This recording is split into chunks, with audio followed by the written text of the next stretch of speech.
G&G vision ടോക്കിലോട്ട് എല്ലാവർക്കും സ്വാഗതം. ഞങ്ങളുടെ വീഡിയോ ആദ്യമായി കാണുകയാണെങ്കിൽ ദയവായി സബ്സ്ക്രൈബ് ചെയ്യാൻ മറക്കരുത്. തൃശൂർ ജില്ലയിൽ കൊടുങ്ങല്ലൂരിൽ നിന്ന് 2 കിലോമീറ്റർ തെക്കുഭാഗത്തായി സ്ഥിതി ചെയ്യുന്ന അതിപ്രസിദ്ധമായ ഒരു ക്ഷേത്രമാണ് തിരുവഞ്ചിക്കുളം ശിവക്ഷേത്രം. ഇവിടുത്തെ മുഖ്യ പ്രതിഷ്ഠയായ പരമശിവൻ സദാശിവഭാവത്തിൽ കിഴക്കോട്ട് ദർശനമായി നിലകൊള്ളുന്നു.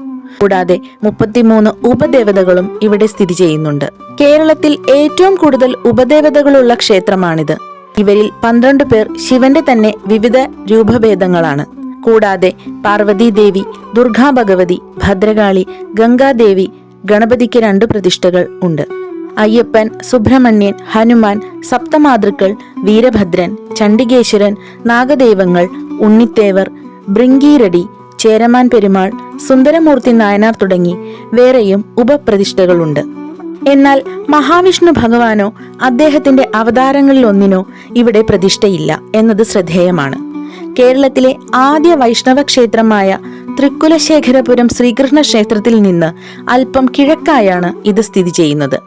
ദക്ഷിണേന്ത്യയിലെ ശൈവരുടെ ഭക്തി സാഹിത്യത്തിൽ പരാമർശിതമായ ഏക കേരളീയ ക്ഷേത്രം ഇതാണ്. ശൈവസിദ്ധന്മാരുടെ പ്രതിഷ്ഠയുള്ള കേരളത്തിലെ ഏക ക്ഷേത്രവും ഇതുതന്നെ. ക്ഷേത്രത്തിൽ ദിവസേനയുള്ള പള്ളിയറ പൂജ പ്രസിദ്ധമാണ്. രാത്രി നടയടച്ച ശേഷമാണ് ഈ പൂജ നടത്തുന്നത്. നിത്യേന പള്ളിയറ പൂജ നടക്കുന്ന കേരളത്തിലെ 2 ക്ഷേത്രങ്ങളിലൊന്നാണിത്. വിവാഹം വൈകുന്ന ഭക്തർ ഇവിടെ പള്ളിയറ പൂജ നേർന്നാൽ ഉടൻ വിവാഹം നടക്കുമെന്നും വിവാഹിതരായിട്ടുള്ളവർ ദീർഘമാംഗല്യത്തോടെ ഇരിക്കുവാൻ ഇവിടെ വന്ന് പള്ളിയറ പൂജയിൽ പങ്കെടുത്തു പ്രാർത്ഥിക്കണമെന്നും വിശ്വാസങ്ങളുണ്ട്. എല്ലാ ദിവസവും ഈ പൂജയുണ്ടെങ്കിലും പൗർണമി ദിവസവും തിങ്കളാഴ്ചകളിലും നടക്കുന്ന പൂജ അതിവിശേഷമായി കണക്കാക്കപ്പെടുന്നു.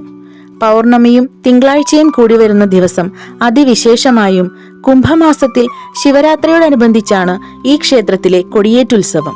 ശിവരാത്രിക്ക് തൊട്ടു മുമ്പ് വരുന്ന അഷ്ടമി നാളിൽ കൊടിയേറുന്ന ഉത്സവം ശിവരാത്രി കഴിഞ്ഞു വരുന്ന അമാവാസി നാളിൽ ആറാട്ടോടെ അവസാനിക്കുന്നു. ഉത്സവത്തോടനുബന്ധിച്ച് സമുദ്രത്തിൽ ആറാട്ട് നടക്കുന്ന അപൂർവം ക്ഷേത്രങ്ങളിൽ ഒന്നാണിത്. കൂടാതെ ധനുമാസത്തിൽ തിരുവാതിരയും വിശേഷമാണ്. കൊച്ചിൻ ദേവസ്വം ബോർഡിന്റെ കീഴിലാണ് ഈ മഹാക്ഷേത്രം. കേരളത്തിലെ പുരാതനമായ 108 ശിവാലയങ്ങളിലൊന്നാണ് തിരുവഞ്ചിക്കുളം ക്ഷേത്രം. ഐതിഹ്യമനുസരിച്ച് ഇവിടുത്തെ സ്വയംഭൂവായ ശിവനെ പ്രതിഷ്ഠിച്ചത് പരശുരാമനാണ്. തന്റെ അമ്മയായ രേണുകാദേവിയെ വധിച്ച പാപത്തിൽ നിന്ന് മുക്തി നേടാൻ പരശുരാമൻ ദീർഘകാലം ഇവിടെ തപസ്സിരിക്കുകയും തപസ്സിനൊടുവിൽ പ്രത്യക്ഷപ്പെട്ട ശിവനെ അദ്ദേഹം കുടുംബസമേതനായി ആവാഹിച്ച് ഇപ്പോഴത്തെ ശ്രീലകത്ത് കുടിയിരുത്തുകയും ചെയ്തു എന്നാണ് കഥ. ക്ഷേത്ര മതിലകത്ത് വടക്ക് കിഴക്ക് ഭാഗത്ത് നിത്യം പൂക്കുന്ന ഒരു കണിക്കൊന്ന മരമുണ്ട്. ഇതിന് ചുവട്ടിലിരുന്നാണ് പരശുരാമൻ ധ്യാനിച്ചതത്രേ. പിന്നീട് തന്റെ തപസ്സിന്റെ ഓർമ്മയ്ക്കായി അദ്ദേഹം ഇതിനു ചുവട്ടിലും ഒരു ശിവലിംഗം പ്രതിഷ്ഠിച്ചു. ഈ പ്രതിഷ്ഠ കൊന്നയ്ക്കൽ ശിവൻ എന്നറിയപ്പെടുന്നു. ശിവരാത്രിക്ക് തൊട്ടു മുമ്പുള്ള ഏകാദശി നാളിലും ധനുമാസത്തിലെ തിരുവാതിര നാളിലും ഈ പ്രതിഷ്ഠയുടെ മുന്നിൽ വെച്ച് പാണ്ടിമേളം പതിവുണ്ട്. ഇന്ത്യ ചരിത്രത്തിൽ വളരെ പ്രാധാന്യമർഹിക്കുന്ന ഒരു ക്ഷേത്രമാണിത്. ചേര രാജാക്കന്മാരുടെ കുടുംബക്ഷേത്രം എന്ന പേരിൽ ഇതിന് പ്രാധാന്യം കൈവരുന്നു. 2ാം ചേര സാമ്രാജ്യത്തിന്റെ കാലഘട്ടത്തിൽ ചേരമാൻ പെരുമാളുടെ സമയത്താണ് പുതിയ ക്ഷേത്ര നിർമ്മാണം ഉണ്ടായതെന്ന് കരുതുന്നു. അതിനു മുമ്പുള്ള ആദ്യ ചേരരുടെ കാലത്ത് ഇത് ഒരു ചെറിയ ക്ഷേത്രമായിരുന്നു. പെരുമാളും സുഹൃത്തായ സുന്ദരമൂർത്തി നായനാരും വലിയ ശിവഭക്തരായിരുന്നു. ശിവകീർത്തനങ്ങൾ പാടി ദക്ഷിണേന്ത്യ മുഴുവൻ അവർ നടന്നുവെന്നും വയസ്സുകാലത്ത് അവർ ഇരുവരും തിരുവഞ്ചിക്കുളം ക്ഷേത്രത്തിൽ വെച്ച് സ്വർഗം പ്രാപിച്ചു എന്നും വിശ്വസിക്കപ്പെടുന്നു.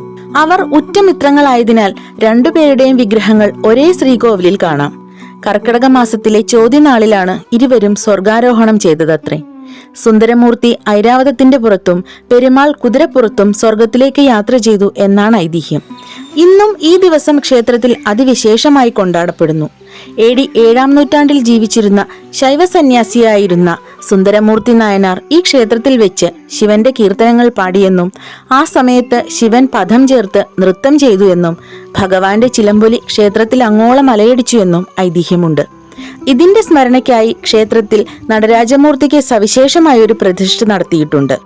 കേരളത്തിൽ നടരാജമൂർത്തിയെ ഇത്രയേറെ പ്രാധാന്യത്തോടെ കാണുന്ന മറ്റൊരു ക്ഷേത്രം കാണില്ല. വീഡിയോ ഇഷ്ടപ്പെട്ടെങ്കിൽ ലൈക്ക് ചെയ്യാനും സബ്സ്ക്രൈബ് ചെയ്യാനും മറക്കല്ലേ.